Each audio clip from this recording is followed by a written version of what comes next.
Маңғыстау облысында 21 және 22 мамыр аралығында жолда қабылдау атты кең ауқымды республикалық акция өткізілді.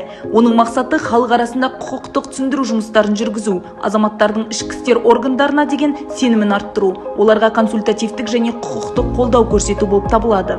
Жолда қабылдау акциясы облыстың барлық өңірлеріндегі полиция басқарма және бөлімдердің арнайы азаматтарды қабылдауға арналған фронт кеңселерінде өткізілді. Ақтау қаласында мамандандырылған халыққа қызмет көрсету орталығында өткізілген акцияға облыстық полиция департаменті бастығының орынбасары полиция полковнигі Болатбек Ақшауов қатысты. Акция барысында әлеуметтік желілердегі департаменттің ресми парақшаларында, сондай-ақ қалалық басқарма және аудандық полиция бөлімдерінің парақшаларында тікелей эфирлер ұйымдастырылды. Ол бойынша кез келген азамат онлайн режимде өзін қызықтыратын сұрақтар бойынша толық жауап ала алды. Айта кету керек, 2 күндік жолда қабылдау акциясында облыс бойынша полицейлерге кеңес алу үшін 400-ден астам тұрғын жүгінген екен.